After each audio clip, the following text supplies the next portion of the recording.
A very good evening to everyone. Welcome to JK exam cracker. Students, आज का जो हमारा लेक्चर है उसमें हम लोग कुछ इंपॉर्टेंट क्वेश्चंस करने वाले हैं based on adjectives and adverbs. ये हम लोग पहले पढ़ चुके हैं।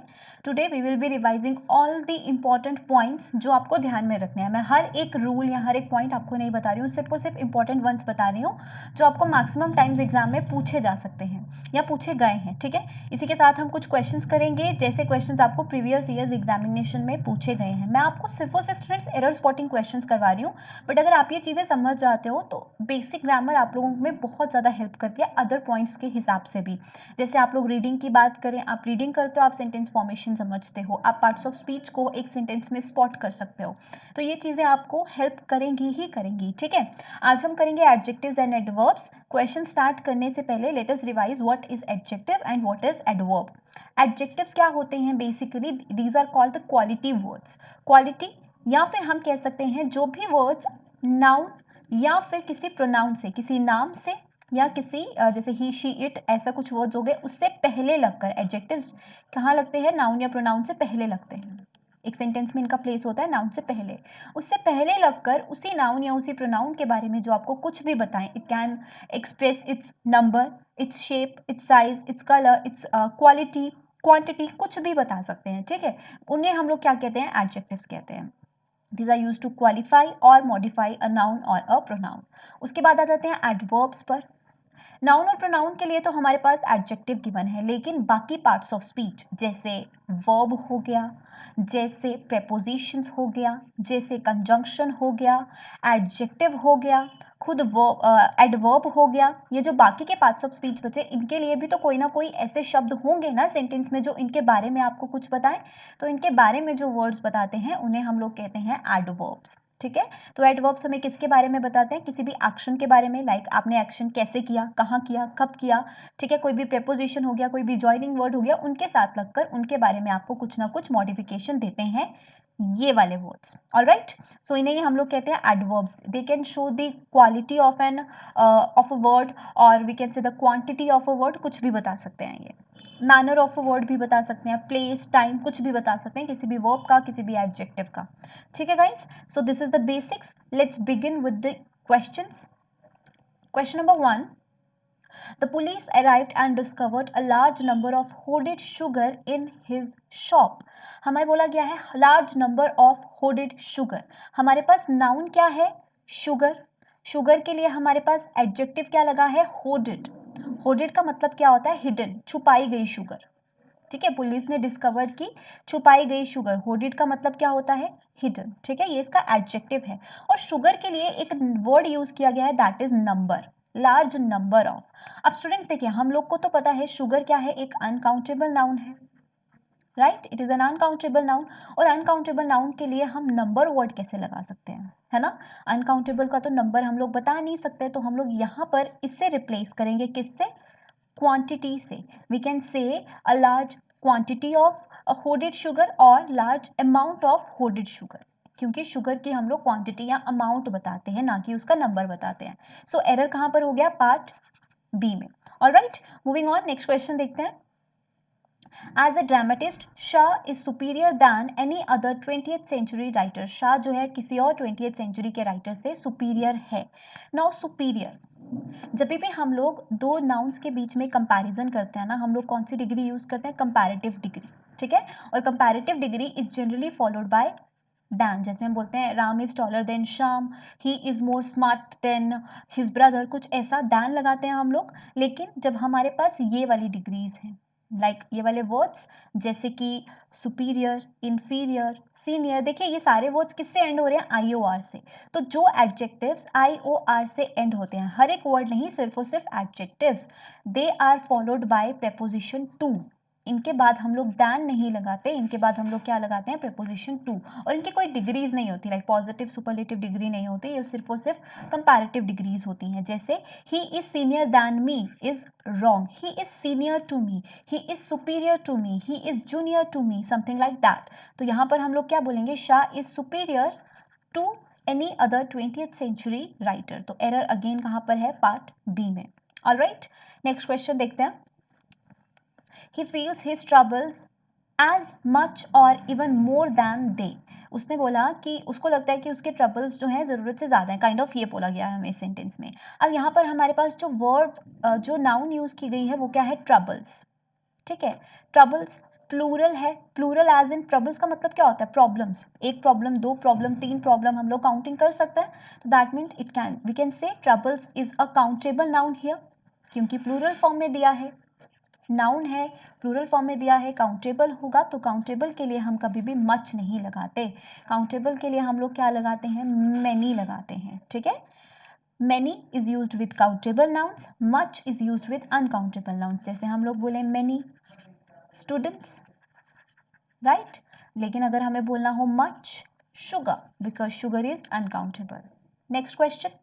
अब देखिए हम लोग को 4 सेंटेंसेस दिए हैं और हम लोग को क्वेश्चन क्या बोला है, find the incorrect sentence. That means जो 4 सेंटेंसेस हैं इनमें से कोई एक सेंटेंस जो है वो गलत है grammatically, we need to find out that one. I am so happy, I am very happy, I am so happy that I am unable to control my feelings. हम लोग अक्सर कहते हैं आई एम वेरी हैप्पी, मतलब मैं बहुत खुश हूँ। आई एम सो हैप्पी भी हम लोग बोलते हैं। लेकिन जब आप लोग किसी भी एडजेक्टिव की डिग्री बता रहे हो, एडजेक्टिव की डिग्री बता रहे हो, मतलब जैसे हैप्पी क्या है, एक एडजेक्टिव है, इसके साथ आपने वेरी वर्ड लगा दिया, मतलब क्या हो गया, बहुत ज़्यादा खुश, मतलब इसकी क्वांटिटी बता दी काइंड ऑफ। तो उसके लिए हम लोग वेरी यूज़ कर सकते हैं, बिल्कुल कर सकते हैं। ठीक है, लेकिन अगर आपको सो यूज़ करना है, क्योंकि सो को हम लोग दो तरीके से यूज़ करते हैं, एक तो किसी चीज़ का कारण बताने के लिए, जैसे कि मैं बोलूँ I am not well so I can not come to meet you, so I can not come to meet you. तो सो का रीज़न यहाँ पे किस लिए यूज़ किया गया, इसे बेसिकली रीज़न बताने के लिए। और सो का हम लोग यूज़ करते हैं क्वांटिटी में ज़्यादा बताने के लिए, जैसे हम लोग बोलते हैं ना, जैसे यहाँ लिखा गया ही इज़ सो हैप्पी या समथिंग लाइक दैट, बिल्कुल करते हैं। लेकिन जब आप सो को यूज़ करते हो किसी भी एडजेक्टिव का डिग्री बताने के लिए, वो कभी भी अकेला सेंटेंस में नहीं लगता, उसके साथ ज़रूरी है दैट लगाना। अगर आप सो को यूज़ कर रहे हो इस वाली सेंस में कि बहुत ज़्यादा है, ठीक है, बहुत वाली सेंस में आप लोग यूज़ कर रहे हो, ज़्यादा वाली सेंस में आप लोग यूज़ कर रहे हो, तो इट इज़ वेरी इंपॉर्टेंट कि आप इसके साथ दैट लगाओ। अगर रीज़न बता रहे हो, जैसे मैंने अभी एक सेंटेंस बताया, तो आप लोग इसको अकेला भी यूज़ कर सकते हो। That means first sentence will be incorrect, हम सो को कभी भी अकेले यूज़ नहीं करते हैं। ठीक है, एंड दिस वन क्योंकि यहाँ पर दैट का यूज़ हुआ है सो के साथ, तो ये बिल्कुल सही है। नेक्स्ट वन पे आ जाते हैं, फाइंड द करेक्ट सेंटेंस। हमें बोला गया है हमें करेक्ट सेंटेंस बताना है from the given 5 sentences. Fifth में है ऑल करेक्ट, फर्स्ट 4 में हमें देखना है। I would rather die than beg, it is nothing else than sheer foolishness, Rahul had no other alternative but to work hard, Rohit has no one else to talk to except his wife. अब देखिए first sentence, rather के बाद हम हमेशा क्या लगाते हैं, then. Rather than का मतलब होता है इंस्टेड ऑफ समथिंग, इसको छोड़कर मैं ये कर लेता, कुछ ऐसा। तो रादर के बाद हमेशा दैन लगता है, सेंटेंसेस एकदम करेक्ट। ठीक है, it is nothing else than sheer foolishness, rather के बाद हम लोग दैन लगाते हैं, कंपैरेटिव डिग्री के बाद हम लोग दैन, लेकिन एल्स के बाद हम लोग दैन नहीं लगाते, एल्स के बाद हम लोग क्या लगाते हैं, बट। ठीक है, तो यहाँ पर it is nothing else but sheer foolishness, but होना चाहिए था, दैन नहीं, that means this sentence is wrong. Rahul had no other alternative but to work hard, no other, जब भी हम सेंटेंस में अदर यूज़ करते हैं, रादर यूज़ करते हैं, इसके बाद हम लोग क्या लगाते हैं, दैन लगाते हैं। ठीक है, एल्स के बाद हम लोग क्या लगाते हैं, बट लगाते हैं। आप इसको कंजंक्शन के तौर पर भी, पेयर के तौर पर भी याद रख सकते हो। ठीक है, तो no other alternative than to work hard होना चाहिए था, that means this sentence is also wrong. He has no one else to talk to except his wife, again except नहीं होना चाहिए था, बट होना चाहिए था। He has no one else to talk to but his wife, so this sentence is also incorrect. Only first sentence is there which is correct, all correct भी नहीं है, ये भी गलत हो गया, तो option 1 will be the answer, right. यहाँ पर आप लोग स्क्रीनशॉट ले सकते हैं करेक्शन का, कि फर्स्ट वन में हम लोग को दैन की जगह बट लगाना था, सेकेंड वन में हम लोग को बट की जगह दैन लगाना था, उसके बाद हम लोगों को थर्ड वन में एक्सेप्ट की जगह पर बट लगाना था। ठीक है, आगे देखते हैं next sentence. Again question number 6, find the correct one. You have 4 options, you have 5 questions and you need to find the correct answer for these. I regard him my brother, I regard him as my brother. अब यहाँ से मैं आपको as word, इसे हम एक adverb भी कह सकते हैं, इससे रिलेटेड कुछ इंपॉर्टेंट पॉइंट्स बता रही हूँ जो आप मिस्टेक करते हो। Point number 1, adverb as is used with the verbs. जब ये वाले वर्ब्स दिए हैं ना, इनके बाद आप लोग एज लगाते हो। आप लोग बोलते हो ना regarded as, described as, defined as, treated as, viewed as, known as, हम लोग ये चीज़ यूज़ करते हैं, तो इनके बाद हम लोग एज लगा सकते हैं। बट हम मिस्टेक कहाँ करते हैं, हम लोग अक्सर बोलते हैं he is elected as the president of the group. Wrong. He is elected the president of the group. Elected के साथ हम लोग एज नहीं लगाते, नेम्ड एज नहीं बोलते, थिंक्ड एज नहीं, थॉट एज नहीं बोलते, कंसीडर्ड हम लोग अक्सर बोलते हैं he is considered as this this this. Wrong, he is considered something like, okay. Called as नहीं बोलते, अक्सर हम लोग जब स्कूल में क्वेश्चन आंसर्स करते थे तो हम लोग बोलते थे called as, but that is grammatically wrong. Called अकेला आएगा, डिफाइंड है तो एज लगाओ। Appointed as, made as, chosen as is wrong, इनके बाद हम लोग एज का यूज नहीं करते। ठीक है, चलिए अभी क्वेश्चंस पर आते हैं। I regard him as my brother, that means this sentence is wrong. Biology has been defined as, defined के बाद as लगा है, this sentence is correct. She is considered as, considered के बाद as नहीं लगता, this sentence is wrong. The teacher called him as stupid, wrong. The teacher called him stupid, again a wrong sentence. The principal appointed him as lecturer, wrong. The principal appointed him as को remove करेंगे यहाँ पर lecturer. So this sentence is also wrong. Only option 2 is the correct answer. ठीक है, यहाँ पर corrections दे रखे हैं, you can take the screenshot as well. चलिए 7th question, again find the correct one. A soldier taught never to fight cowardly. अब यहाँ से मैं एक चीज आप लोगों को समझाती हूँ, पहले समझ लीजिए, उसके बाद हम लोग क्वेश्चंस पर आएंगे। ठीक है, देखिए जनरली जो वर्ड एल वाई से एंड होता है उसे हम लोग क्या बोलते हैं, एडवर्ब ऑफ मैनर। ये एक जनरल केस है, क्या बोला जाता है, एडवर्ब ऑफ मैनर। जैसे शी डांस्ड ब्यूटीफुली, ठीक है, ब्यूटीफुल हो गया एडजेक्टिव, ब्यूटीफुली हो गया एडवर्ब क्योंकि एल वाई लग गया। ठीक है, he is sitting quietly, quite हो गया एडजेक्टिव, एल वाई लगा दिया तो क्या बन गया, एडवर्ब। तो जनरली जो एल वाई वर्ड्स होते हैं वो क्या होते हैं, adverb of manner. But these words are exceptions, ये वाले वर्ड्स भी एल वाई वर्ड्स हैं लेकिन ये एडवर्ब्स नहीं हैं, ये क्या हैं, ये एडजेक्टिव्स हैं। आप लोग स्क्रीनशॉट ले सकते हो, अ वेरी इंपॉर्टेंट पॉइंट। ठीक है, ये क्या है, ये एडजेक्टिव्स हैं, ये एडवर्ब्स नहीं हैं। जैसे देखो आपने यहाँ पर देखा ही बिहेव्ड फ्रेंडली, रॉन्ग। जैसे हमको बोला हो he is a friendly person, आप लोग ऐसे ही बोलते हो he is a friendly person. अब पर्सन क्या है, एक नाउन है, नाउन से पहले जो आपने वर्ड लगाया वो क्या होगा, वो एडजेक्टिव होगा ना। That means L Y word है लेकिन ये एक एडवर्ब नहीं है, ये एक एडजेक्टिव है। सो ही बिहेव्ड फ्रेंडली, बिहेव्ड क्या है, एक वर्ब हो गया, वर्ब के लिए हम लोग एल वाई वर्ड यानी कि ये क्या है, एक एडजेक्टिव है, नहीं लगा सकते। तो जब इन वर्ड्स को आपको एडवर्ब में बनाना है तो आप लोग इसके साथ क्या लगा देते हो, manner, manly manner, masterly manner, slovenly manner, cowardly manner, friendly manner, orderly, something like that. ठीक है, सो यहाँ पर देखिए इस सेंटेंस को कैसे करेक्ट करोगे, he behaved friendly is wrong, he behaved in a friendly manner. Manner क्या बता देता है कि ये एडवर्ब ऑफ मैनर के तौर पर आपने इस वर्ड को यूज किया है। ठीक है, ये हर एक के साथ नहीं, सिर्फ इन्हीं वर्ड्स के साथ होता है। Similarly now in this sentence a soldier is taught never to fight cowardly नहीं होगा, never to fight in a cowardly manner. ठीक है, क्योंकि कॉवर्डली एक एडजेक्टिव है, हमें इसे एडवर्ब में कन्वर्ट करना है तो हमें इसके साथ मैनर लगाना पड़ेगा। A man of 50 can not be called young, हमें पता है कॉल्ड के साथ एज नहीं आता, this sentence is correct. He is being very politely for the reason, he is being very polite for the reason, L Y omit कर देंगे। He is enough tall to be selected, wrong, he is tall enough. जब भी आप enough के साथ कोई adjective लगाते हो, टॉल, स्मॉल, लार्ज, बिग, कुछ भी adjective, clever, smart, anything it can B, वो उससे पहले लगता है। ठीक है, इनफ के बाद अगर हमने कोई एडजेक्टिव लगाया है तो वो इनफ से पहले लगता है, और इनफ के साथ अगर हमने कोई नाउन लगाया है तो नाउन उसके बाद में लगता है। ये sentence formation you need to remember. Alright, next question पे आएंगे। Having been found guilty of the theft, Sunny was sentenced to 5 years imprisonment. 5 years imprisonment. गलती है यहाँ पर। देखो हमें क्या बोला गया है 5, उसके बाद हाइफिन दिया है और उसके बाद ईयर्स दिया गया है। इम्प्रिजनमेंट, इम्प्रिजनमेंट क्या है? एक नाउन। आप लोगों को एक ट्रिक बताऊं, जो भी वर्ड MENT से एंड होता है ना, वो हमेशा क्या होता है? वो एक नाउन होता है। ठीक है, देखो ENT MENT से एंड हो रहा है, ये एक नाउन है। सो इम्प्रिजनमेंट क्या है? एक नाउन है। नाउन के लिए हमने लगाया 5 years, तो ये क्या हो गया? एक एडजेक्टिव हो गया।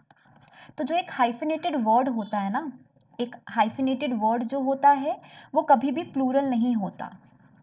सो 5 ईयर बोलो, क्योंकि हाइफन है बीच में, 5 years नहीं बोला जाता, तो प्लूरल फॉर्म रिमूव कर दो। A hyphenated word is always in singular form, not in plural form. ठीक है गाइस, आगे बढ़ेंगे। Find the correct one again. I saw an anxious pale girl who was fidgeting near the ICU। I saw an anxious pale girl नहीं होगा, I saw a pale anxious girl. ऐसा क्यों होगा? देखिए, जब आपको बहुत सारी क्वालिटीज़ एक ही साथ एक सेंटेंस में दे दी जाए, लाइक आपको किसी भी नाउन का क्वालिटी बता दिया जाए, लाइक उसका साइज, शेप, कलर, उसका मटेरियल, ये सब चीज़ें एक साथ दे दी हों, तो ऐसा नहीं है कोई भी क्वालिटी कहीं भी आप नाउन से पहले लिख दो। There is a proper sequence that you need to follow, and sequence is this. अगर बहुत सारे एक ही नाउन के लिए बहुत सारे एडजेक्टिव्स एक साथ एक सेंटेंस में दे दिए हैं, तो this will be the sequence. सबसे पहले shape, colour, age, colour, emotion, then nationality, then उसका मटेरियल। इस तरीके से अरेंजमेंट, जैसे आप लोग देख सकते हो।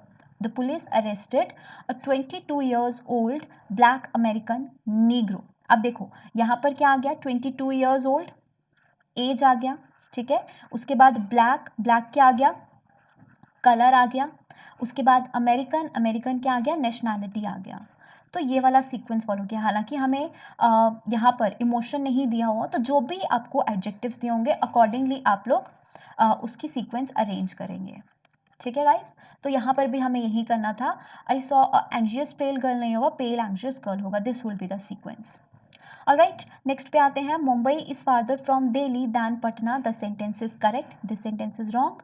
This book is undoubtedly preferable than नहीं होता। प्रेफर के बाद मैंने पहले भी बताया, जैसे मैंने IOR वाले वर्ड्स बताए, सुपीरियर, इंफीरियर, उन्हीं में से एक वर्ड आता है प्रेफर। प्रेफर के बाद भी हम हमेशा टू लगाते हैं। It can be preferred, it can be preferable, हमेशा टू लगता है। So this sentence is also wrong. You can trust this channel for last news of this hour. For last news नहीं, for latest news of this hour. ठीक है, तो यहाँ पर last नहीं आना चाहिए, लेटेस्ट आना चाहिए। Next one, everybody knows that Radha is most unique singer of this college. Everybody knows that Radha is unique singer of this college. Unique के साथ हम लोग मोर, मोस्ट ऐसे वर्ड्स नहीं लगाते। जो भी वर्ड्स अपने आप में एक कंप्लीट सेंस रखते हैं, लाइक एक्सीलेंट। अब एक्सीलेंट को हम लोग क्या बोलेंगे? मोर एक्सीलेंट, मोर एक्सीलेंट। एक्सीलेंट का मतलब ही होता है सबसे अच्छा, है ना? यूनिक, सबसे अलग, तो उसको मोर यूनिक, मोस्ट यूनिक तो हम लोग नहीं बोलेंगे। Then we have perfect. अब परफेक्ट का मतलब ही है कि सबसे सही जो है परफेक्ट है, तो हम उसे मोर परफेक्ट, मोस्ट परफेक्ट नहीं बोल सकते, राइट? तो दीज आर द वर्ड्स जिनको हम लोग डिग्रीज में डिफाइन नहीं कर सकते। They are always express, they always express a complete sense. ठीक है, तो मोस्ट नहीं लगेगा। नेक्स्ट क्वेश्चन पे आते हैं। When I read his biography I hardly found something in his character. Important one, hardly. The words like hardly, rarely, barely, scarcely, etc. These words in English grammar are called as semi-negative words, यानी कि ये एक sentence में negative sense लेकर आते हैं। और जब भी एक सेंटेंस नेगेटिव है, हम उसमें सम का यूज़ नहीं करते, हम उसमें एनी का यूज़ करते हैं। अब यहाँ पर नो, नॉट जैसे वर्ड्स तो नहीं दिए, लेकिन हार्डली वर्ड दिया है जो एक नेगेटिव वर्ड है, तो आई हार्डली फाउंड समथिंग नहीं होगा, I hardly found anything in his character, क्योंकि नेगेटिव वर्ड सेंटेंसेज में हम लोग एनी का यूज़ करते हैं, एंड पॉजिटिव सेंटेंसेज में हम लोग सम का यूज़ करते हैं। Next, 11th and 12th. Though he was brave, he could not face ups and downs of his life manly. Again, manly एक adjective है और यहाँ पर ये adverb के तौर पर यूज हुआ, तो हम लोग सिंपली लिख सकते हैं manly, in a manly manner। या फिर आप manly को अगर आपने adverb में बनाना है तो you can also say manually। Manly का एडवर्ब होता है मैनुअली, ठीक है। अगर आप लोग मैनली मैनर नहीं लिखना चाह सकते तो आप लोग मैनुअली भी बोल सकते हो। Next sentence, we must try to save our hardly earned money. We must try to save our hardly नहीं, हार्डली होता है मुश्किल से, ठीक है। यहाँ पर हार्ड अर्नड मनी आना चाहिए। हार्ड अर्नड मनी मतलब मेहनत, हार्ड का मतलब क्या होता है, मेहनत से, और हार्डली का मतलब होता है कोई चीज जो कभी कभी होती है, मुश्किल से होती है, ठीक है। So this is an adverb and hard is an adjective, ठीक है। We seldom or ever go out these days because it is too hot nowadays. We seldom और ever नहीं होता, we seldom if ever होता है। seldom और ever के बीच में जो कंजंक्शन लगती है वो if होती है, लेकिन अगर आपको दिया हो seldom, never, सेल्डम और नेवर दोनों ही एडवर्ब्स हैं और इनके बीच में जो एक फिक्स्ड कंजंक्शन लगती है वो कंजंक्शन होती है और। सेल्डम एवर अगेन एडवर्ब्स हैं और उनके बीच में जो कंजंक्शन लगती है वो इफ होती है। सेल्डम इफ एवर का मतलब होता है शायद, सेल्डम और नेवर का मतलब होता है शायद नहीं, ठीक है। तो यहाँ पर इफ आना चाहिए here in this particular sentence, alright. चलिए आगे बढ़ेंगे। 14th sentence, the circulation of the statesman is greater than that of any newspaper. The circulation of the statesman is greater than that of any other newspaper. Now reason क्या है, reason ये है कि जब भी आप किसी चीज़ को उसके पूरे ग्रुप से कंपेयर करते हो, दैट मीन्स स्टेट्समैन है, द स्टेट्समैन एक न्यूज़पेपर है, उसको उसी के ग्रुप, उसको उसी की तरह की बाकी चीज़ों से कंपेयर किया गया, यानी कि बाकी की न्यूज़पेपर से कंपेयर किया गया है ना। तो उस वक्त हम उसके साथ अदर यूज़ करते हैं, अदर या एन अदर यूज़ आप लोग कर सकते हो, एनी अदर की जगह आप लोग एन अदर भी यूज़ कर सकते हो। अगर यहाँ न्यूज़पेपर्स होता, प्लूरल होता तो एनी नहीं लगता, सिर्फ और सिर्फ अदर लगता। तो जब एक चीज़ को उसी की तरह की बाकी चीज़ों से कंपैरिजन किया जाता है, हम other, any other, an other जैसे वर्ड्स का यूज़ करते हैं, तो यहाँ पर अदर होना ज़रूरी है। I am more lonelier here than I was in the USA. इन ये सेंटेंस एरर मुझे आप लोग बताओगे, this is very very easy, ये मुझे आप लोग बताओगे इन the comment section. 15th question का आंसर मैंने आपको सेंटेंस कमेंट में लिखना है, question number 15, this is the part जिसमें एरर है और उसका रीजन लिखना है, ठीक है। लास्ट क्वेश्चन पे आते हैं। To me it appears that anthropology is more interesting of all the subjects. अब बोला गया है एंथ्रोपोलॉजी जो है वो सब के सब सब्जेक्ट्स में से इंटरेस्टिंग है। जब सब के सब में कंपैरिजन किया जाता है, या फिर हम कह सकते हैं जब सब में से किसी चीज़ को ज़्यादा या कम बताया जाता है, तो वहाँ पर डिग्री कौन सी यूज़ होती है, सुपरलेटिव डिग्री। तो यहाँ पर द मोर इंटरेस्टिंग नहीं आएगा क्योंकि मोर कंपैरिजन के तौर पर यूज़ होता है, यहाँ हम फ्रॉम ऑल बता रहे हैं। तो जब हम फ्रॉम ऑल बताते हैं तो हम लोग क्या लगाते हैं, most interesting. So what should be the correct answer, anthropology is the most interesting of all the subjects, alright. आगे बढ़ेंगे। नाउ अब हम कुछ वोकैबुलरी वर्ड्स करेंगे। आई होप जो पहले हम लोग ने क्वेश्चंस किए आप लोगों को समझ में आए होंगे। So your first word today is obeisance. Obeisance का मतलब क्या होता है, काइंड ऑफ किसी को रिस्पेक्ट देना, ठीक है। एक ऐसा जेस्चर कि आप किसी को रिस्पेक्ट दे रहे हैं, आप किसी को काइंड ऑफ होमेज दिखा रहे हैं, आप किसी को आदर दिखा रहे हैं, इज्जत दे रहे हैं, उसी को हम लोग बोलते हैं obeisance. It is a verb, इज्जत देना इसका मतलब होता है। These are all these synonyms, you can read these out and these are the antonyms of this word, और यहाँ पर इसका मीनिंग भी लिख रखा है। नेक्स्ट वर्ड आता है एक्सपिएट। एक्सपिएट का मतलब क्या होता है, रिमूव करना। रिमूव करना मतलब गंदगी को रिमूव करना, आप ये बोल सकते हो, सब साफ करना। Expiate is a quality word, it is an adjective which means to purify और क्लेंस समथिंग, ठीक है। यहाँ लिखा हुआ है मेक अमेंड्स फॉर, आप ये भी बोल सकते हो। अमेंड्स का मतलब होता है चेंज, बदलाव करना, ठीक है।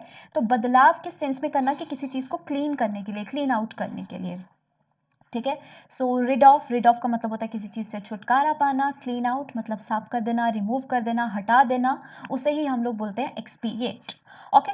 सो these are the synonyms and these are the antonyms. Next one पे आते हैं टेम्पर।